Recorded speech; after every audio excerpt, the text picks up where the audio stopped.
Hi all, Andy here and welcome back to the channel where today we are talking drive shafts and replacing the CV joint on a drive shaft.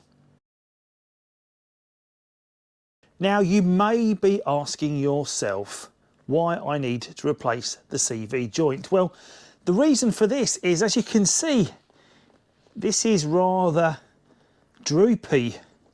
I think someone referred to it as being sloppy or saggy when I was doing a video on TikTok. So if you don't follow me on TikTok, please check me out on there as well. I'm Andy Charger on there also. But as you can see, it is saggy. Now this should be more rigid here. It shouldn't be quite as floppy and saggy as it is. So this is obviously worn inside, so we can replace just the CV joint and not need to replace all of it. Now it can be a bit of a messy job, but I am going to show you how you do it and how you reseal all of these clips on a drive shaft also. But what's probably worth pointing out is drive shafts are different on either side of the car. So you do need to make sure when you're looking at a drive shaft to replace it, you're picking the right drive shaft for the right side of the car. But did you also know that the drive shafts differ on the Audi TT Mk1 over the years? And for that, I'm going to pick up another drive shaft. And these are off the same side of a car, believe it or not. But you'll notice they have a different fitting here on the end. Now, this drive shaft with the nut is the earlier version.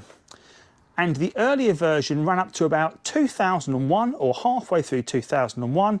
And this drive shaft had a nut on the end, like so. My 2003 Roadster differs slightly from this. Rather than a nut, it has a whole bolt that screws inside the drive shaft, like so.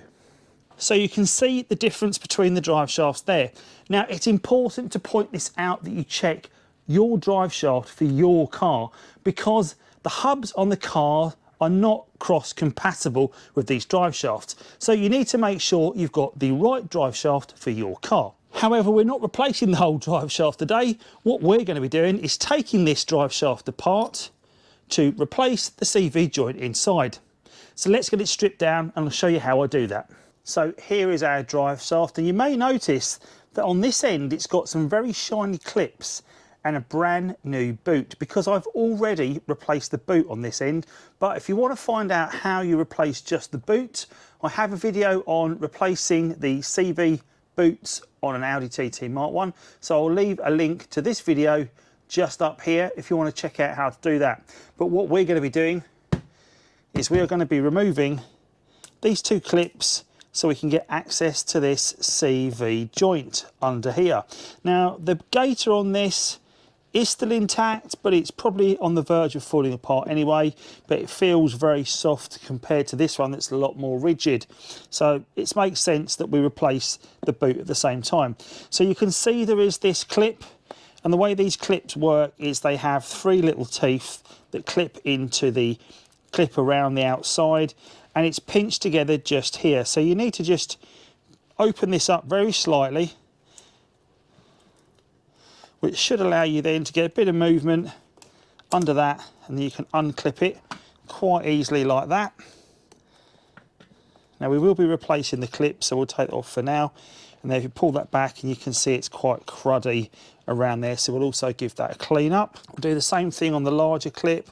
We'll just open that up, a bit of sideways pressure like that, and that should stretch it enough for me to unclip the clip like that and remove it. If we pull the boot back now, we can see what we're dealing with inside. Plenty of grease in here still, but that is really worn out. And when you're replacing the outer CV joint, there isn't the split ring on the outside that holds it in place. Instead, it's buried inside the spline. And what you need to do is, or the best way to do this, is to remove this entire rubber boot. We don't need to keep any of these components, because the new drive shaft kit that we're going to use to replace this, it actually has a new rubber boot, it has the two metal clips, and of course the CV joint. We'll put that to one side. You can see how perished that is. And to remove this CV joint, believe it or not, from the drive shaft, we need to give this a good hard whack. Now I'm going to try and do it with this hammer and see if it comes off that easy.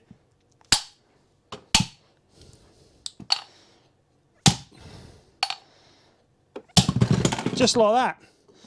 And that's it popped off. And the good thing is, once we've got this outer CV joint off, we can take a look at what was holding it in place. And you can probably see just around here on this edge of the spline, there's like a retaining ring that sits in there. And what we need to do is we all need to compress that ring when we put it back on and force the new CV joint over the top. But that's it off, so let's give this a good clean up and let's take a look at this CV joint a bit more closely. I'm going to give this a bit of a clean with some penetrating fluid just to clean the grease and dirt from these splines. That's cleaning up nice, but we do want to get this bit nice and clean, which is where that rubber boot will attach the drive shaft with the clip. That's much better. Now here is my CV joint kit, and it's made by J&R, and it cost me £16 from eBay.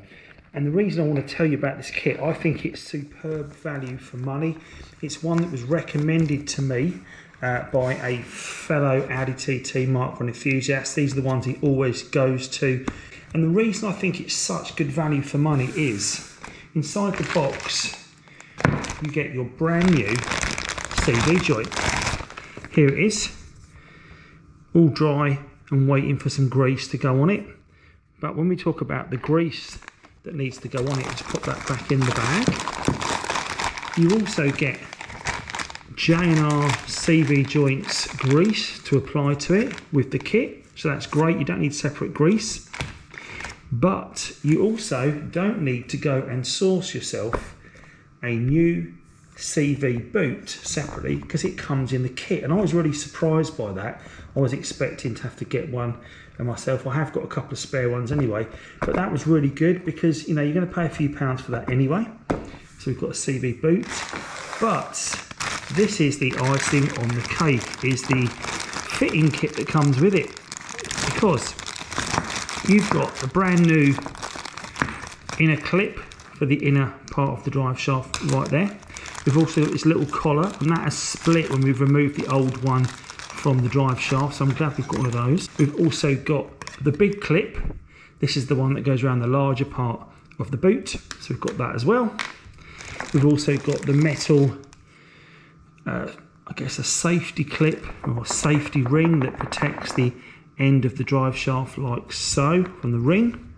We've got a little clip that goes around the drive shaft itself to lock the two splines together like that. But this is the best bit for me. This is a brand new hex head bolt for the hub, a new hub bolt. Now I was going to have to buy one of these anyway, because they suggest that you replace these when you do a CV joint anyway, or when you remove the drive shaft. So rather than going to buy one, I've actually got one in the kit. So I have got everything sitting in front of me right now for £16 to replace this CV joint on the car and solve that saggy or floppy CV joint. So let's get this fitted. For reassembly, I'm going to apply a small portion of this grease just over the splines and over this area of the drive shaft, just to give it a bit of protection once we put the new CV joint in place. Now this grease is black, as you would expect. I'm just going to give it a fine covering just over that area of the drive shaft to help things slip into place and protect the metal. So that's now greased up. And with the new CV joint, I'm going to apply the grease at this stage very slightly around before we pack the whole thing with grease once it's in position. And I've used the end of the spline of the drive shaft just to turn this CV joint. So I'm going to give it a little squeeze like that. Just rub it into all those areas where we're going to need some movement on that side. Just give it a good covering just to get it exposed as much as possible. I'm also going to give the splines just a little quick coating at this stage. Try not to make too much spread around the outside. Give it a wipe with a cloth if you've got it as well. When you're working with a rubber glove, definitely have a cloth handy just so you can give it a wipe and keep your working area as clean as possible. It's time to reassemble the drive shaft with the new CV joint. Before we do that, we need to install the new rubber gaiter, or at least put it over the spline ready to go, and the sealing ring and collar that stops the CV joint going too far onto the spline. So we'll do that first. So here is our new gaiter that came in the kit. So we're going to put that on over the spline and get that right down. We'll get that right out of the way, all the way down here, because for now we want to work on this bit, and this keeps it out of the way in the middle of the drive shaft. Next we have this new collar and metal ring that again stop the CV joint going too far on. So we'll push that on, and you can see it stops against that exposed part of that lip there. Then we take the metal ring and put that over the top. It's going to struggle to get it on because it won't go over our split ring. So there we go. We need to install this before we put that split ring in position. So there's the ring off again once more. Now we're going to take that ring, pass over the splines that protects that plastic collar which broke on the previous drive shaft. So there we go, we've got that on. Now we'll reinstall the split ring, and it should just push on. And to get that CV joint over that, we need to compress that down. So I'm going to do that by putting a zip tie around the ring to hold it in nice and tight. I've seen that done. That seems to be a bit of a hack to compress that. Get it done up a little bit to start with, so you can start bringing that in, and then make sure you've got it lined up right around where the ring is. If I can hold that up, you can see that's now compressing that ring in nice and tight. I'm going to put that to one side just to show you the inside of this CV joint, so you can see where I have applied all of that grease, and I have moved the joint around a little bit to make sure we've got grease all the way around and all the ball bearings are being lubricated. So that is now nicely moving around. Plenty of lubrication in there on those ball bearings with the grease. But once we've got this in position, we will add more grease. I'm going to put the CV joint over the splines and align the splines up so I can feel it engages just like that. And then what I'm going to do is, once it's in position like that, I'm going to give it a whack with the hammer. So that is over. So I'm going to give it another blow just to get it over the top now, all the way home, like so. And what you can see now, if I look underneath, you can see that plastic ring and the metal washer is all in position. We can now grease up the remainder of this. That split ring is holding the CV joint to the drive shaft nice and tight. That's not going to be going anywhere soon. Here's the remainder of our grease. So I'm going to make sure this is all loaded into these ball bearings. And with my glove on, I can now ensure the grease is pushed right into all these ball bearings, so that drive shaft can move around and is nicely lubricated. And what we'll do is we'll just give this drive shaft and CV joint a rub around the outside like so, so it's not messy when we try to fit the gaiter. So next thing I'm going to do is move the gaiter down to position. I'm going to line the CV joint up so it's nice and square, and then we're going to get this rubber gaiter all the way round the edge of the CV joint like so.